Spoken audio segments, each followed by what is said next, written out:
this episode, I'll share my thoughts on various types of two-way radios, which can be a useful tool when hiking. So this episode is a little different because it does not include a trail review. I'm recording this episode on the fly from Cades Cove during my adventures here.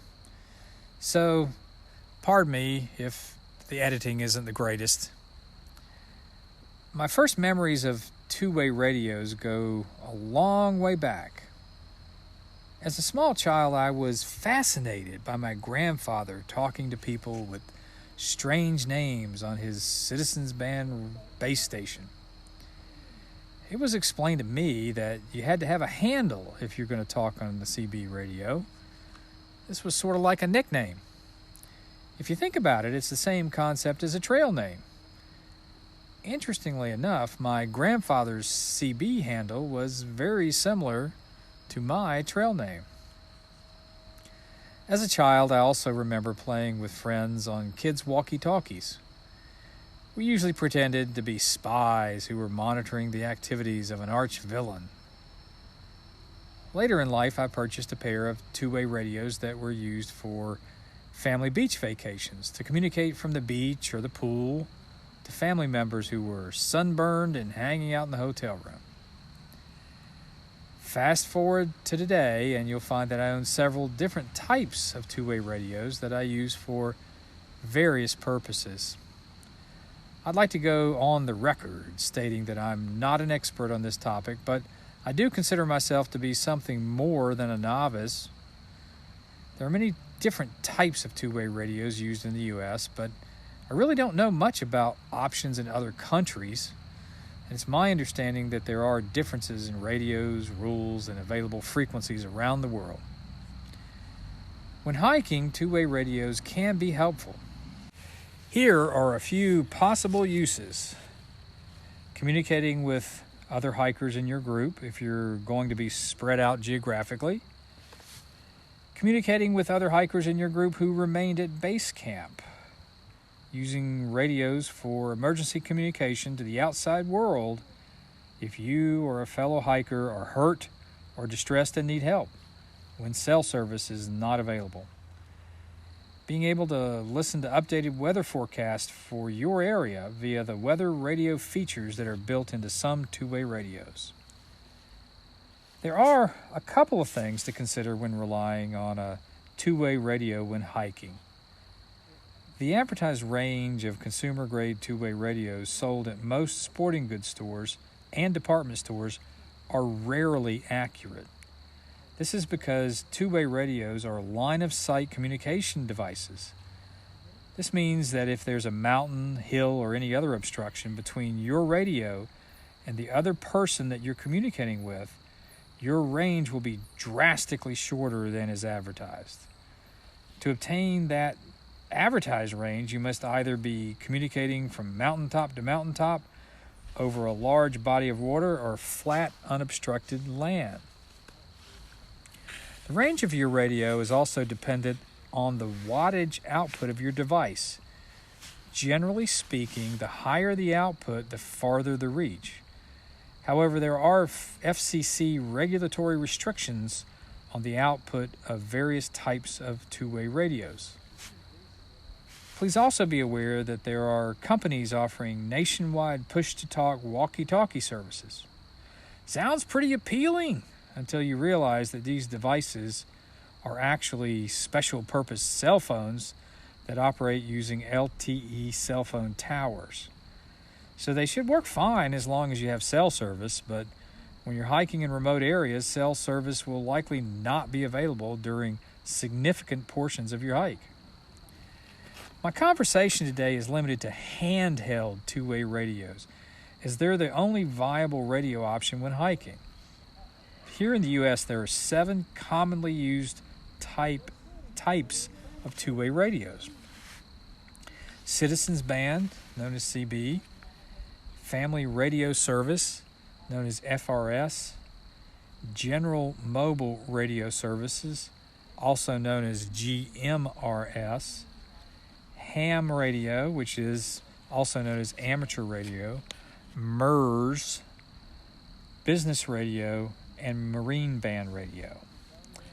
I'll not spend any time discussing the last three, as they are special purpose radios that I don't think are particularly relevant to our discussion on the use of two-way radios when hiking.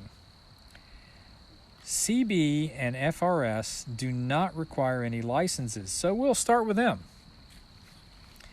CB radios became really popular in the 70s when the movie Smokey and the Bandit was released.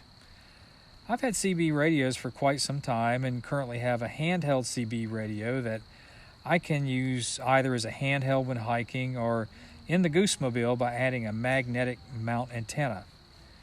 In past years, I used it to monitor trucker conversations when traveling so that I could be warned of wrecks or slowdowns ahead on the interstate.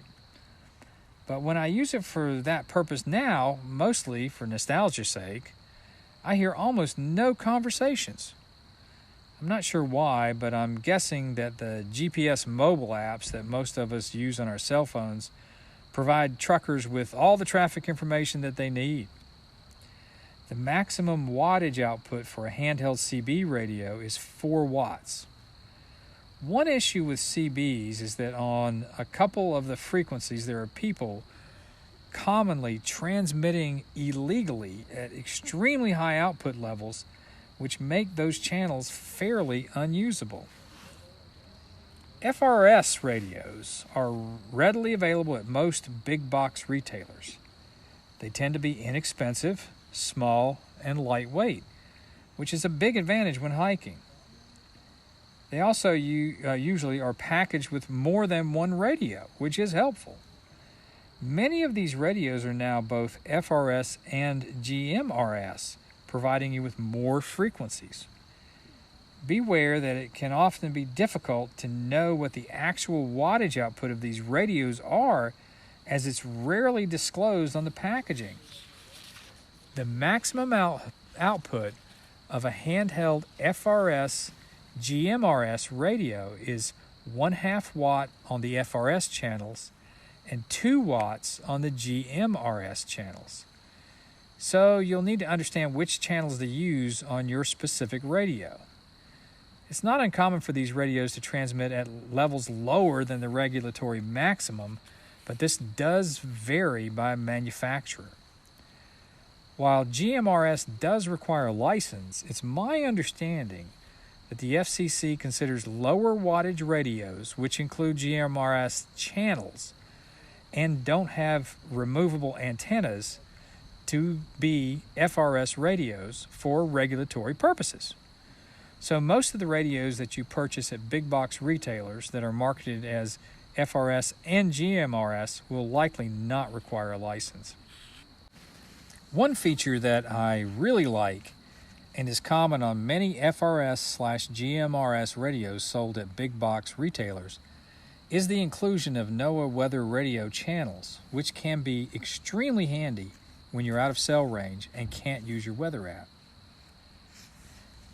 Now we'll move on to GMRS radios. Higher grade GMRS radios require a license, but they do provide a couple of advantages that aren't available in most radios sold at big box retailers.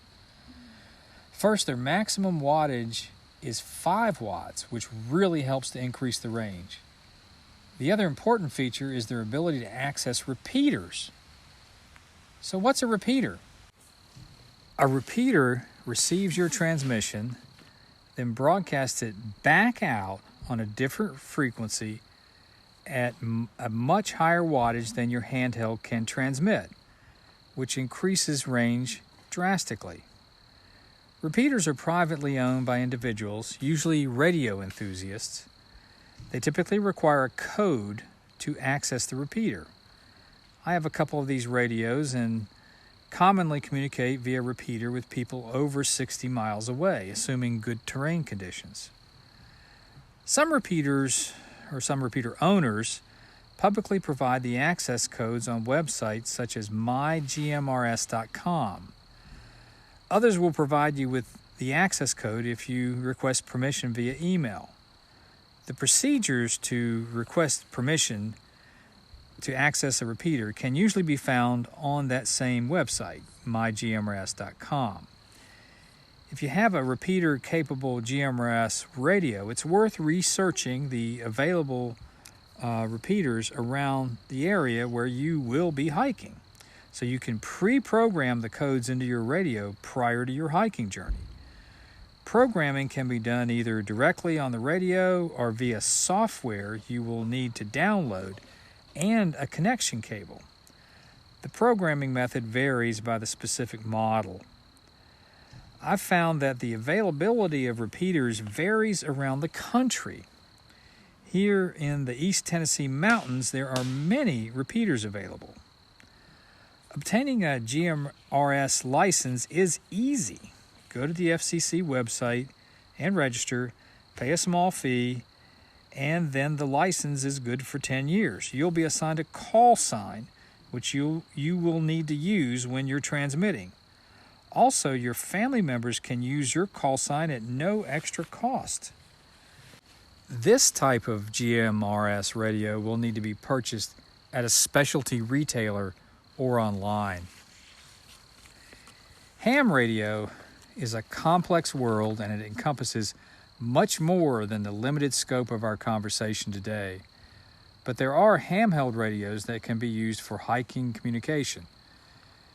To become a ham operator, you must both register and pay a licensing fee, and you must also pass a proficiency exam. So it will be a bigger endeavor than obtaining a GMRS license. Hams also utilize repeaters like GMRS. One big advantage is that there are many, many more frequencies for hams. Also, if you program in certain repeater channels to your handheld, you can hear broadcasts that might be important and timely. An example of this was during the aftermath of Hurricane Helene hitting the southern Appalachian Mountains. A ham repeater located on Mount Mitchell, which is the highest mountain in the eastern U.S., had a huge amount of valuable radio traffic, which included road closures, damage reports, as well as the recovery needs in various affected communities. Many of those affected communities had no electricity and no cell service, so ham radio became a valuable method of communication. The maximum output for handheld ham radios is also 5 watts, similar to GMRS. Beware, there are radios advertised online with a higher output, but those are most likely not compliant with FCC regulations. Now I'll switch gears a little and talk a bit about non-radio communications. Since the line of sight limitation applies to all two-way radios, you might want to consider also using a satellite communication device. These have a couple of primary uses. The ability to send text via satellite, and tracking features your loved ones can use to view your location. One of the more popular devices is Garmin inReach, but there are other brands. These devices will require an ongoing subscription fee once you've purchased them. A device like this could be extremely valuable for backcountry backpackers. You should also keep your cell phone in your pack when you're hiking. I found that during many of my hikes in the Smokies that I can actually get enough reception at the highest peaks that I can send text.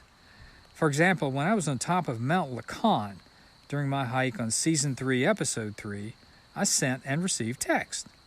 You see, cell phones are actually line-of-sight devices when using cell towers and not connected to Wi-Fi, so cell phones can be useful on hikes in certain situations. Also, check out your cell phone features as well, as many of the newer models now have the ability to send emergency text via satellite when cell phone service is not available. That may be a pretty good reason to upgrade. Please be aware that when you're hiking deep in the mountains in heavy tree cover and surrounded by high peaks, none of these devices may work, and that you may need to get to higher and clearer ground to send out a distress message either by two-way radio, cell phone, or satellite communicator. This is a great reason to group or buddy hike rather than solo hike. It's also a good reason to carry a whistle with you can use as a distress signal. Bottom line is, when you're hiking, it's a good idea to have a two-way radio and a cell phone with you for communications with others in your group and for possible emergency communications. I carry a repeater-capable GMRS radio, a small FRS radio with NOAA channels, and my cell phone when I'm hiking in the Smokies. If you found this episode helpful, please tell your friends about it and also give it a good rating on the podcast platform that you use. The more positive reviews I get, the more the algorithms will include it in search results. As always, enjoying the great outdoors is most certainly enjoyable and fun, but please don't engage in strenuous physical activities that are beyond your capabilities or your physical condition. Make sure you're familiar with the wildlife you could encounter on your journey so you can be prepared. Also, make sure that you wear weather-appropriate clothing, carry an emergency medical kit, water, and a map, and always stay on the trail.